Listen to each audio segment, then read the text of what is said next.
The Merchant of Venice, Act 2, Scene 2. Scene 2 is of Venice, a street. Enter Launcelot. Launcelot is talking to himself. Launcelot says, "Certainly my conscience will serve me to run from this Jew, my master. The fiend is at mine elbow, and tempts me, saying to me, Gobbo, Launcelot Gobbo, good Launcelot, or good Gobbo, or good Launcelot. Gobbo, use your legs, take the start, run away. My conscience says, No, take heed. Honest Launcelot, take heed. Honest Gobbo, or as aforesaid. Honest Launcelot Gobbo, do not run. Scorn running with thy heels. Well, the most courageous fiend bids me pack. Why, says the fiend, away, says the fiend.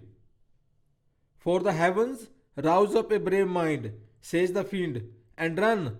Well, my conscience hanging about the neck of my heart says very wisely to me, My honest friend Launcelot, being an honest man's son, or rather an honest woman's son, for indeed my father did something smack, something grow to. He had a kind of taste. Well, my conscience says, Launcelot, buzz not.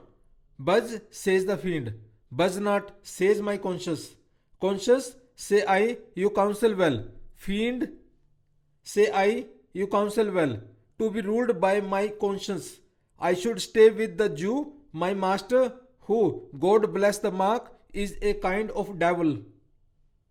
And to run away from the Jew, I should be ruled by the fiend, and who, saving your reverence, is the devil himself.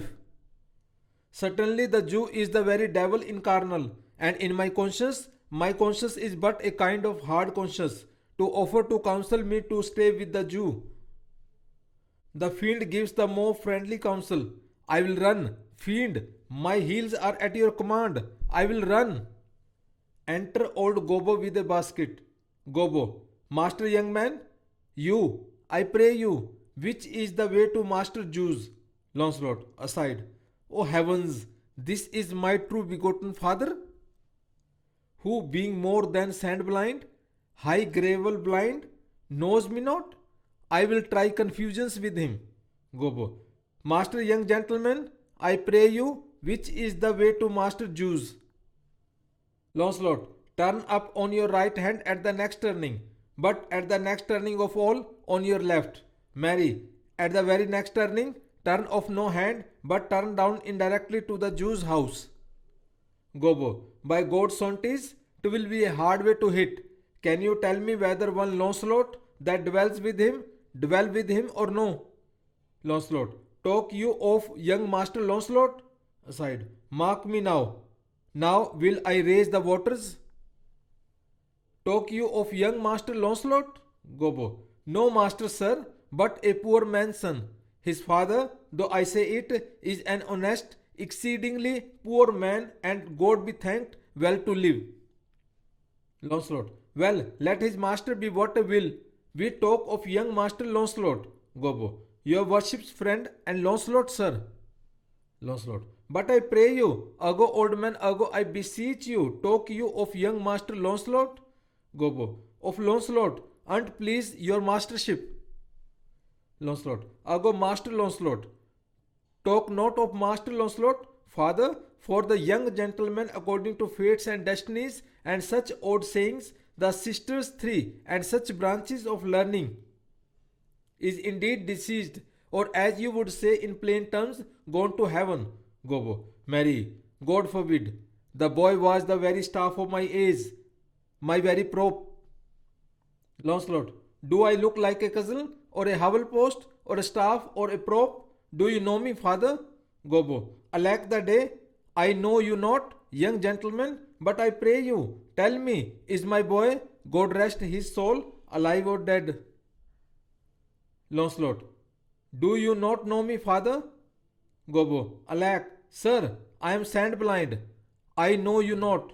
Launcelot, nay, indeed, if you had your eyes, you might fail of the knowing me. It is a wise father that knows his own child. Well, old man, I will tell you the news of your son. Give me your blessing. Truth will come to light. Murder cannot be hid long. A man's son may, but at the length truth will out. Gobbo, pray you, sir, stand up. I am sure you are not Launcelot, my boy. Lancelot, pray you, let's have no more fooling about it, but give me your blessing. I am Lancelot, your boy that was, your son that is, your child that shall be. Gobbo, I cannot think you are my son, Lancelot. I know not what I shall think of that, but I am Lancelot, the Jew's man, and I am sure Margaret, your wife, is my mother. Gobbo, her name is Margery. Indeed, I will be sworn. If thou be Launcelot, thou art mine own flesh and blood. Lord worshipped might he be. What a beard hast thou got! Thou hast got more hair on thy chin than Dobbin, my Phil horse, has on his tail. Launcelot, it should seem then that Dobbin's tail grows backward. I am sure he had more hair of his tail than I have of my face when I last saw him. Gobbo, Lord, how art thou changed? How dost thou and thy master agree? I have brought him a present. How agree you now? Launcelot, well, well, but for mine own part, as I have set up my rest to run away, so I will not rest till I have run some ground. My master's a very Jew? Give him a present, give him a halter. I am famished in his service. You may tell every finger I have with my ribs. Father, I am glad you are come. Give me your present to one Master Bassanio, who indeed gives rare new liveries. If I serve not him, I will run as far as God has any ground. O rare fortune, here comes the man. To him, Father, for I am a Jew, if I serve the Jew any longer. Enter Bassanio with Leonardo and other followers. Bassanio, you may do so, but let it be so hasted that supper be ready at the farthest by 5 of the clock. See these letters delivered. Put the liveries to making, and desire Gratiano to come anon to my lodging. Exit a servant. Launcelot, to him, Father. Gobbo, God bless you, worship. Bassanio, Gramercy, wouldst thou aught with me? Gobbo, here is my son, sir, a poor boy. Launcelot, not a poor boy, sir, but the rich Jew's man. That would, sir, as my father shall specify. Gobbo, he hath a great infection, sir, as one would say, to serve. Launcelot, indeed, the short and the long is, I serve the Jew and have a desire, as my father shall specify. Gobbo, his master and he, saving your worship's reverence, are scarce cater cousins. Launcelot, to be brief, the very truth is that the Jew, having done me wrong, doth cause me, as my father, being, I hope, an old man, shall fructify unto you. Gobbo, I have here a dish of doves that I would bestow upon your worship, and my suit is. Launcelot, in very brief, the suit is impertinent to myself. As your worship shall know, by this honest old man, and though I say it, though old man, yet poor man, my father. Bassanio, one speak for both. What would you? Launcelot, serve you, sir. Gobbo, that is the very defect of the matter, sir. Bassanio, I know thee well. Thou hast obtained thy suit. Shylock, thy master, spoke with me this day, and hath preferred thee, if it be the preferment to leave a rich Jew's service, to become the floor of so poor a gentleman. Launcelot, the old proverb is very well parted between my master Shylock and you. Sir, you have the grace of God, sir, and he hath enough.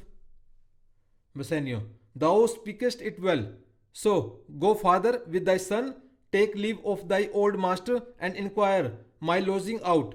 Give him a livery, more guarded than his fellows. See it done. Launcelot, father-in, I cannot get a service. No, I have never a tongue in my head. Well, if any man in Italy have a fairer table which doth offer to swear upon a book, I shall have good fortune. Go to, here is a simple line of life. Here is a small trifle of wives. Alas, 15 wives is nothing. 11 widows and 9 maids is a simple coming in for one man. And then to escape drowning thrice, and to be in the peril of my life with the edge of a feather bed. Here are simple scapes. Well, if fortune be a woman, she is a good wench for this gear. Father, come, I will take my leave of the Jew in the twinkling of an eye. Exeunt Launcelot and old Gobbo. Bassanio, I pray thee, good Leonardo, think on this. These things being bought and oddly bestowed, return in haste, for I do feast tonight. My best esteemed acquaintance, hi, thee go. Leonardo, my best endeavours shall be done herein. Enter Gratiano. Gratiano, where is your master? Leonardo, yonder, sir, he walks. Exit. Gratiano, Signor Bassanio? Bassanio, Gratiano? Gratiano, I have suit to you. Bassanio, you have obtained it? Gratiano, you must not deny me. I must go with you to Belmont. Bassanio, why then you must? But hear thee, Gratiano, thou art too wild, too rude and bold of voice, parts that become thee happily enough, and in such eyes as ours appear not faults. But where thou art not known, why, there they show something too liberal. Pray thee, take pain to allay with some cold drops of modesty thy skipping spirit, lest through thy wild behavior I may be misconstrued in the place I go to, and lose my hopes. Gratiano, Signor Bassanio, hear me. If I do not put on a sober habit, talk with respect and swear but now and then, wear prayer books in my pocket, look demurely, Nemo, while Grace is saying, hood mine eyes thus with my hat, and sigh and say Amen. Use all the observance of civility, like one well studied in a sad ostent. To please his grandam, never trust me more. Bassanio, well, we shall see your bearing. Gratiano, nay, but I bar tonight. You shall not gaze me by what we do tonight. Bassanio, no, that very pity. I would entreat you rather to put on your boldest suit of mirth, for we have friends that purpose merriment, but fare you well. I have some business. Gratiano, and I must to Lorenzo and the rest, but we will visit you at supper time. Exeunt. Thank you.